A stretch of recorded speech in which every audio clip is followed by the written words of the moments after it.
Hello friends, good evening. Welcome back to our channel granny's kitchen. ఈరోజు గోచిక్కుడుకాయ కొబ్బరి fry ఎలా prepare చేసుకోవాలో చూపిస్తాను. చాలా టేస్టీగా ఉంటుంది. ఇప్పుడు ఎలాగో సీజనే కాబట్టి డెఫినెట్గా ట్రై చేయండి. ఫ్రైలా ఉంటుంది, రైస్లో కలుపుకుని తినడానికి కూడా బాగుంటుంది. ఖచ్చితంగా ట్రై చేయండి. వీడియోలోకి వెళ్లే ముందు గోచిక్కుడుకాయలో హెల్త్ బెనిఫిట్స్ ఏంటో చూసేయండి. ముందుగా అర కేజీ గోచిక్కుడుకాయల్ని పీచు తీసుకుని కట్ చేసుకుని పక్కన పెట్టుకోండి. ఒక మీడియం సైజ్ ఉల్లిపాయ, 4 పచ్చిమిరపకాయలు సన్నగా కట్ చేసుకుని పక్కన పెట్టేసుకోండి.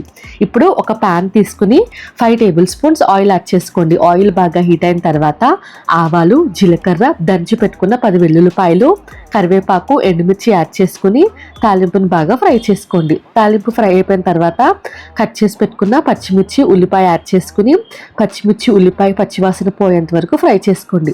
పచ్చివాసన పోయేంత వరకు ఫ్రై చేసుకున్న తర్వాత కట్ చేసి పెట్టుకున్న గోచిక్కుడుకాయలు యాడ్ చేయండి. నేనైతే డైరెక్ట్గానే యాడ్ చేస్తున్నాను. మీకు డైరెక్ట్గా యాడ్ చేయడం ఇష్టం లేకపోతే గోచిక్కుడుకాయల్ని ఉడికించుకుని యాడ్ చేసుకోవచ్చు.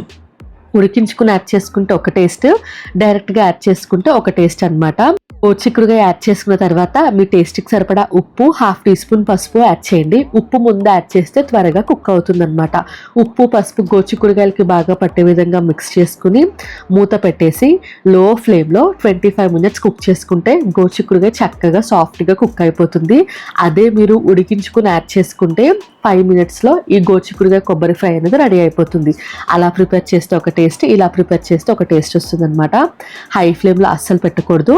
మీడియం టు లో ఫ్లేమ్లో మంచిగా కుక్ చేసుకుని సాల్ట్ చెక్ చేసుకుని, సాల్ట్ సరిపోకపోతే మళ్ళీ యాడ్ చేసుకుని 1 టేబుల్ స్పూన్ కారం యాడ్ చేసుకోండి. మీరు తినే స్పైసీకి తగ్గట్టుగా కారం యాడ్ చేసుకుని 1/2 కప్పు కొబ్బరి తురుము యాడ్ చేసుకోండి. పచ్చి కొబ్బరి అయినా యాడ్ చేసుకోవచ్చు, ఎండు కొబ్బరి అయినా యాడ్ చేసుకోవచ్చు. నా దగ్గర పచ్చి కొబ్బరి ఉంది కాబట్టి పచ్చి కొబ్బరి యాడ్ చేసి బాగా మిక్స్ చేసుకుని లో టు మీడియం ఫ్లేమ్లో ఇంకొక 5 నిమిషాలు కుక్ చేసుకుంటే గోచిక్కుడుకాయ కొబ్బరి ఫ్రై రెడీ అయిపోయింది. డెఫినెట్గా ట్రై చేయండి, చాలా టేస్టీగా ఉంటుంది. కొబ్బరి యాడ్ చేసిన తర్వాత మూత పెట్టేసి లో ఫ్లేమ్లో 5 మినిట్స్ కుక్ చేసుకోండి. 5 మినిట్స్ కుక్ చేసుకున్న తర్వాత సన్నగా కట్ చేసి పెట్టుకున్న కొత్తిమీర యాడ్ చేసేసి బాగా మిక్స్ చేసుకుని వేడి వేడి రైస్లో కలుపుకొని తింటే నెక్స్ట్ లెవెల్ ఉంటుంది. రైస్లోకి కానీ, రసంలోకి కానీ, సాంబార్లోకి కానీ చాలా బాగుంటుంది. ఖచ్చితంగా ట్రై చేయండి. గోచిక్కుడుకాయలో మనకి ఫైబర్ చాలా ఎక్కువ ఉంటుంది. చాలా మంది గోచిక్కుడుకాయకి పీసు తీయకుండానే ఫ్రై చేసుకుంటారు, ఎందుకంటే ఫైబర్ ఎక్కువ ఉంటుంది కాబట్టి. ఈ రెసిపీ మీకు నచ్చింది అనుకుంటున్నాను. నచ్చితే ఖచ్చితంగా నా ఛానల్ని సబ్స్క్రైబ్ చేసుకోండి.